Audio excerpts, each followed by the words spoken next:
السلام عليكم ورحمة الله وبركاته. ازيكم حبايبي؟ عاملين ايه؟ يا رب تكونوا بخير. النهارده هنعمل مع بعض لفت مخلل يقعد معانا لغاية شهر رمضان وبعد شهر رمضان كمان، زي ما بيعملوه المطاعم بيعملوه بالطريقة ديت. جبت اللفت، حشت منه الطينة وحشت منه كل حاجة والعروش بتاعته مش بنحبها. مسكته غسلته غسلة كويسة. ولما تيجي تجيبي اللفت تجيبيه ما يكونش كبير عشان ما يبقاش فيه شيخ، تجيبيه كده وسط وصغير. صغيرة برضو بتبقى حلوة مش وحشة.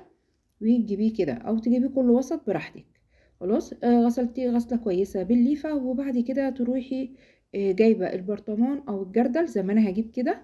انا جبت جرادل وغسلتها غسلة كويسة، وهبتدي ارص فيه اللفت. اخد الكبير كده احط من تحت، ولو عندي صغير بحطه في جردل لوحده عشان خاطر لو الصغير استوى قبل الكبير يبقى اخد من الصغير الاول واسيب الكبير بعد كده ناخد منه براحتنا. اطلع اللفت بعد ما بيستوي وبقطعه زي ما انا عايزه بالحجم والشكل اللي انا عايزاه. خلاص، ابتدي ارصه كله كده. والميه باخدها من الحنفيه، مش بغليها ولا حاجه، عادي. وما بحطش بنجر، هو كفايه اللون بتاعه. انتوا شايفين اللون بتاعه؟ بسم الله ما شاء الله. اللون البنفسجي بتاعه جميل وحلو قوي. يا ريت تجيبوا اللفت الايام ديت عشان خاطر ال2.5 كيلو عاملين 10 جنيه، فرخيص وحلو. يا دوبك تلحقوا تجيبوا اللفت قبل ما يمشي وقبل ما يغلى، عشان كل ما الحاجة بتيجي خلاص هتمشي بيبتدي يغلوا فيها، وما بتبقاش حلوة برضو زي الحاجة ما بتبقى في عز اوانها. الصغير ده زي ما وريتكم كده، دول انا هقطعهم واعملهم عشان خاطر اللفت اللي عندي اللي انا مخللاه. هو بصراحة مش انا اللي مخللاه، هي والدتي هي اللي عاملاه بصراحة، ربنا يديها الصحة. هي اللي بتعمل لي المخلل وبتبعتهولي، فانا هقطعه واحطه في حاجه لوحده عشان خاطر ما ناكله مثلا بعد 4 ايام 5 ايام نبتدي ناكل منه. زي ما انتوا شايفين كده انا رصيت اللفت كله. خلي بالكم يا بنات، اللفت لما تجيبوه تغسلوه غسله كويسه كده بليفه كده تكون نضيفه، تغسلوه غسله كويسه. انتوا شايفين اللفت عامل ازاي؟ ما شاء الله ما فيهوش اي حاجه، عشان ايه؟ نبقى في الامان يعني. والحاجه بنعملها في البيت اوفر واحسن واضمن لينا، احنا عارفين الحاجه عاملينها بايدينا، عارفينها عاملينها ازاي وغاسلينها ازاي. خلاص كده انا عبيت الجرادل. هبتدي اجيب الميه. انا مش حاطه كميه معينه، انا ماليه كده الحله كده ميه وهحط فيها ملح.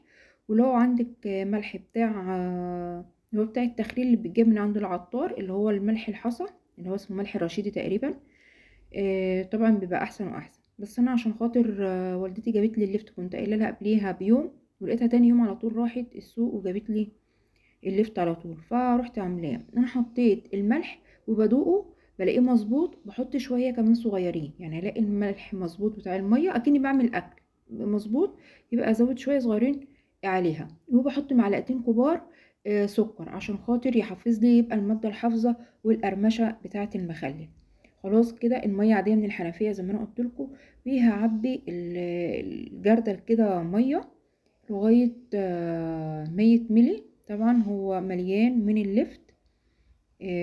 وهملاه يا دوبك يبقى على وش اللفت، الميه تبقى على وش اللفت.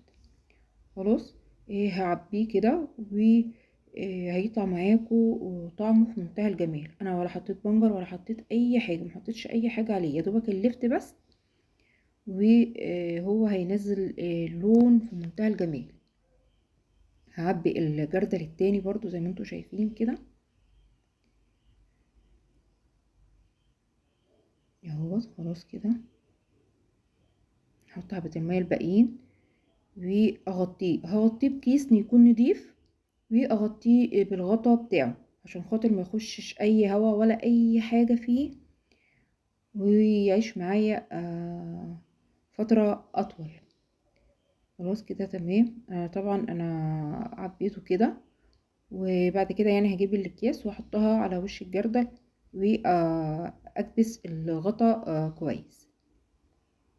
يا ريت بقى متنسونيش يا بنات في اللايك والاشتراك بتاعكم، تكتبوا لي كده تعليق ان ربنا يشفيني ويشفي والدتي ويشفي كل مريض يا رب. هنا طبعا انا ما عنديش القطاعه عند والدتي، فانا عملت بديت. هطلع لكم الاشكال اللي احنا بنشوفها في المخارج الجاهز، هقطعه كده. وعندي ميه الليفت بتاعه الليفت اللي كان عندي برضو ما فيهوش بنجر ولا حاجه، بس طبعا كنت يا دوبك كان معمول فيه مره واحده. قلت بدل ما اعمل ميه جديده، لا هاخد اللي كان عندي واحطه على الليفت دوت، وبرضو احط عليه رشه سكر صغير. ويبقى الليفت بتاعي كده خلاص خلص اهو، شايفين بسم الله ما شاء الله. جميل. هغطيه زي ما شفتوا او مغطياه بالاكياس. يا رب الفيديو النهارده يكون خفيف ولطيف، ما اكونش تقلت عليكم. وهقول لكم كل سنه وانتم طيبين، والسلام عليكم ورحمه الله وبركاته. كانت معاكم هدى عبد الحكيم.